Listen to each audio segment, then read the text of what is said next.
5,000 square feet of Wisconsin lakeside perfection, with plenty of play space for a growing family. Most people would never have gotten this far, considering all it took to build this one-of-a-kind log home. But then again, they're not Betsy Elgin. It had to be a log home. We didn't consider anything else. I didn't consider anything else. Betsy was determined to get exactly what she wanted, and no one was going to stand in her way. Not even Mr. Elgin. He was not so thrilled with the idea because his idea of log cabins was that they were dark and dingy. And anything but the dream home he had in mind.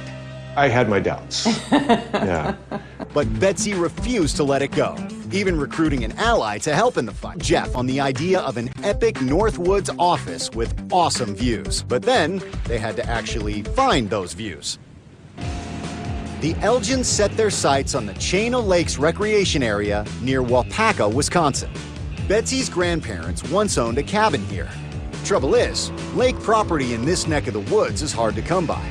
So, when a prime lot went up for sale, Betsy insisted the family cut short a vacation out west to hop a red-eye home and make an immediate cash offer of $900,000. Worth every penny from what Betsy could see. We just have a nice hard sand beach out there that extends way out, and the west facing for the sunset. We love that, and it's just a beautiful piece of property. Beautiful, but way too small for the cabin Jeff and Betsy had in mind. And odd-shaped to boot. Our lot is pie-shaped, and it's wider at the lakeside than it is on the inland side, and most lots are not designed that way. To make matters worse, there's a zoning law requiring any construction to be at least 75 feet from the lakeshore. We had to modify the plan because we had to make the house 10 feet narrower partway through. Knowing they'd be locked into the final design, Betsy and Thad spent nearly a year reworking the plans down to the very last inch. By Betsy's count, it felt like they went through 50 sets of blueprints. Officially on record, if you look, we have 17 versions, but in between those 17 are many small ones that we didn't actually rename. Finally, just as they were about to break ground, sticker shock sent them back to the drawing board yet again. And so they actually bid the project out. It came in about $800,000 more than the maximum that we had decided to spend, and I just about had a heart attack. Thad suggested erasing a $300,000 octagonal tower from the plan to save some cash. That didn't fly with Jeff, because it would have meant the end of his office, the one thing that got him to agree to the plan in the first place. They'd also have to scrap an elevated dining room with floor-to-ceiling windows. This is one of my favorite places in the entire house. It's just a beautiful panoramic view, 270 degrees of glass looking over two lakes because we're on a point between two lakes. So, Jeff insisted that it all stay. The Elgins ordered the logs and broke ground, but not until the end of the summer season because Betsy didn't want to disturb the neighbors. But that delay created a massive problem for the construction crew.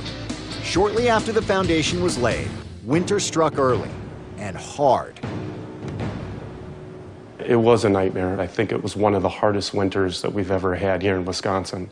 It was windy and ice storms continually, and that winter, we only missed one day of work, so we fought through the weather because we needed to get it done. Nail guns and power tools froze up. Icy slopes made it so slippery, Thad's forklifts were stranded at the building site. So the huge windows for the Elgins' great room had to be hand-carried from the road to the cabin. Normally, a big window would take us an hour or two. These windows took us a whole day apiece to get them in. Each window took approximately a dozen people. The top windows you see behind me are 30 feet above ground level, and so they had to lift them up. They had other people on the inside on scaffolding with 1 foot on the log and 1 foot on the scaffolding, trying to wrestle the window into place while they mounted it. It was very scary. Betsy and Jeff may have started out with totally different visions of what a dream house should look like, but ended up at the exact same place, loving their epic masterpiece. Well, what we were looking for in this home was a place where we could entertain friends and family. Not too massive, but enough where we could bring a crowd in and just have a really wonderful time. I like just walking in the front door. I like the way the great room looks, and I like just seeing the lake out through the front windows. It's like, welcome to the lake, you're home. log stairs lead to the top floor and a loft, with more of those amazing lake views. Plus, some of the cabin's 5 bedrooms and 7 bathrooms. Among the Elgins' favorite spots, a fully stocked cherry wood bar on the lower level. This bar top represents a carve-out of the entire chain of lakes recreational area that we're in. You can see how the lakes follow all the way across the bar. Our house is represented by the green tree, which is right in the center. On the same level, a huge TV room and a log-framed pool table. We designed it as a grandkid magnet, too. We don't have any grandkids yet, but we want to have lots of them. And that the bunk room and the setup downstairs was really designed for a younger crowd. The bunk room sleeps 8, and its adjoining bathroom is built to accommodate a crowd of cousins all at once. And just in case any of the Elgins' guests land here for an extended stay, they should feel honored to get sent to the garage. The mother-in-law suite has a bedroom and a living room area that we can also convert into a second bedroom up there. There's a little kitchenette. Despite a rocky start, Betsy managed to win over the biggest cabin skeptic of all. Oh, loved it. The craftsmanship, so many places in the house, is just amazing. But it ain't cheap to slumber with such epic lumber. The price tag on this piece of pine country paradise, next.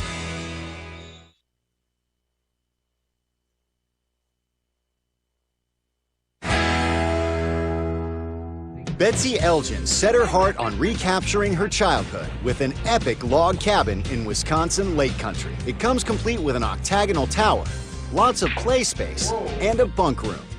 How far out on a limb did they have to go? Close to $2 million.